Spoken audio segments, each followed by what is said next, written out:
In this video, I'm going to talk a little bit about this story that's circulating around the Thai Revenue Department considering moving to a worldwide residency-based taxation system. I have to admit, when I first saw this article in the Bangkok Post, the headline of it is New Overseas Income Rules Proposed, I thought to myself, okay, here comes the backflip.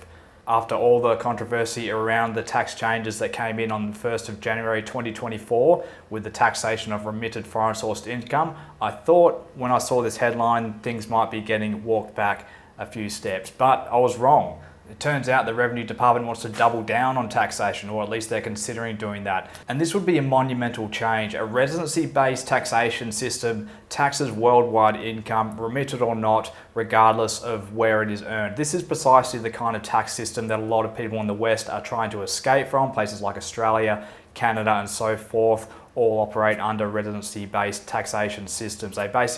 These governments have their claws into everything, even if the investment or the asset is located in an offshore jurisdiction. So in this video, I'm going to talk a little bit about my thoughts on the subject, and also towards the end, we'll get into if you are going to get caught up in this kind of change, if the change does take place, then what are your other options of how you can work around it so that you're not too adversely affected. First of all, I just want to say that I don't want to be too critical of Thailand. Thailand is the country that I love, that a lot of people watching this video will love. I've been coming here for a long time. I consider it my second home, and I have given serious consideration into making it my permanent home. So I do love the country. I will continue to come back regardless of the taxation policy, but I may have to change my habits of how long I spend in the country. So I was quite surprised to read about this in the Bangkok Post, especially, as I said, with the new changes that only just came in on the 1st of January this year. They've only been in for about, nearly 6 months, not even, and it's been very controversial because the status quo before that of taxation policy in Thailand, where you weren't taxed on foreign income unless it was remitted in the year was earned, that has been in place for a long time. So to make a big change and then to propose making an even bigger change so soon after the first change came into play, it was very surprising to see, but it is the situation. The tax policy situation is quite fluid, as we can see. It is hard to see how this will benefit Thailand in the long term. It certainly has the potential of scaring off a lot of investment, scaring away a lot of foreigners, a lot of retirees who previously wanted to live here but do not want to live here anymore if they're going to get taxed on worldwide income. It won't be great for attracting foreign investment. It won't be great for bringing foreign currencies into the country. And I understand there will be a view there that foreigners who are living here should be contributing more. That will be one side of the argument. The other side of the argument is that foreigners are already contributing a lot to Thailand in the way that they are spending money on hotels, accommodation, on restaurants every night. They're creating jobs by spurring on the economy. Tourism is a huge part of the Thailand GDP. A lot of money comes in because of foreigners. So there are a lot of indirect benefits to the economy.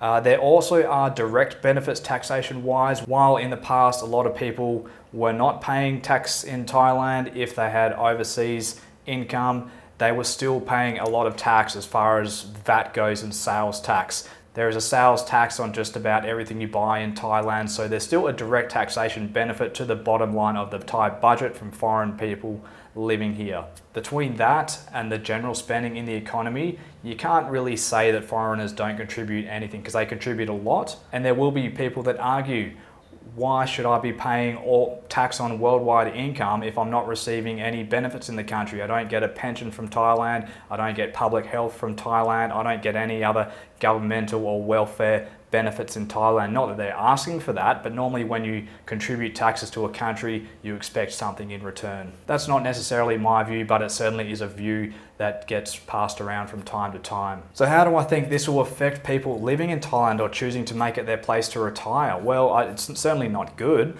I think a lot of people who were on the fence before, after the recent tax changes in January, a lot of those people who were sort of undecided, so a big chunk of them are going to be gone. They're going to get out of here. Then there's other people like me who thought, okay, the new rules, they're not great. I am going to have to sort of maybe structure my investments a bit differently because I don't want to get taxed twice, or I don't want to get taxed at a certain rate in Thailand For example, where capital will be taxed as income, but capital might not be taxed in the place where my investments are. So my thoughts on it were, okay, the new rules, they're not great, but I can probably live with it if I make some adjustments. Maybe pay a little bit of tax, that's fine, but it's not going to cripple me. A lot of people in this boat are going to be gone as well, especially people with serious money. If they've got investments in a country that doesn't tax capital, and then Thailand wants to start taxing that capital, they're not going to do that. Not when there's big money at stake, they're going to go elsewhere. That's just a reality of tax planning. There's also people who do not mind paying some tax, but they just don't want to deal with the extra bureaucracy. They don't want to deal with the headache, the stress of having to lodge a tax return in another country, of having to hire an accountant in Thailand that is capable of dealing with offshore income. They don't want to deal with the stress of having to hire an accountant in their home country who is well versed in expat and international tax affairs. So even though they might be happy to pay a bit of extra tax, they don't necessarily want to deal with all the hassle and the extra costs that will go with having to manage this, of lodging tax returns in two countries that they didn't have to do before. They just want to retire. They came to Thailand to relax, and now it's going to be a bit less relaxing for them, a bit more stressful for them. Some will, be happy to do it. There'll be others who just don't want to deal with it, and they'll go elsewhere. Because the thing is, it's not quite as simple of just lodging a tax return in Thailand, lodging a tax return in the US if you're a US citizen. You've got to now look at your double taxation agreements if you're now going to be taxable or treated as a tax resident and taxed differently in Thailand.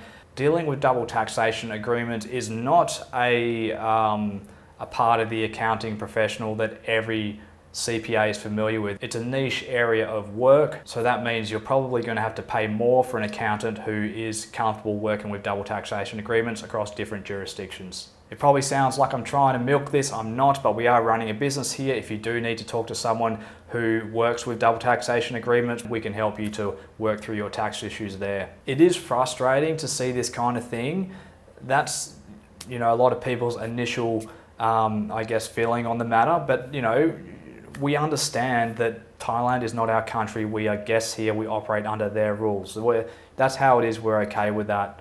It's not for us to say how they should run their country. It is a bit sad, though, I have to admit, to see the country going in this direction. I don't think it's going to be good for the country in the long term. I might be wrong. It might mean people might just be happy to stay and pay more tax. Who knows? There will definitely be a portion of those people, but I fear a lot of people will be out the door as well. But it is sad and it is disappointing to see Thailand. The current administration is very active on the world stage.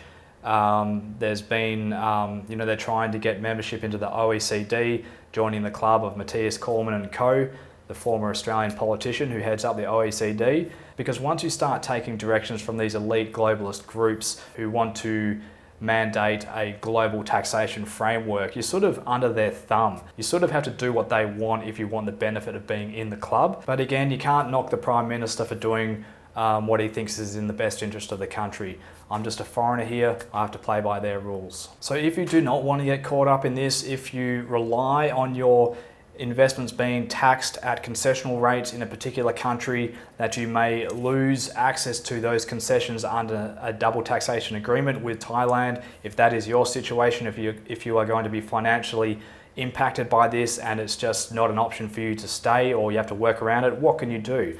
Well, the easy answer is you do not stay in Thailand for more than 179 days, otherwise you're going to trigger tax residency. This might not be possible for everyone, especially if you have a family here. There will be a group of people who are quite angry about this, who've signed up to the elite visa, thinking that's planning their life around that and their tax affairs around that, and then now knowing that this visa is no real use to them unless they want to sort of, start paying tax on worldwide income. If you're on the LTR visa, the long-term resident visa, that does have a carve-out for international taxation on foreign-sourced income. It's a pretty hard visa to be eligible for, but it's a really good visa if you are eligible for it. Whether this proposal goes forward and it does become official tax law, regardless of the situation, I think it gives us a bit of an idea, an indication of the direction that Thailand would like to move in. So I think just knowing that it is even just being thought about behind closed doors and being discussed behind closed doors, even if it doesn't happen,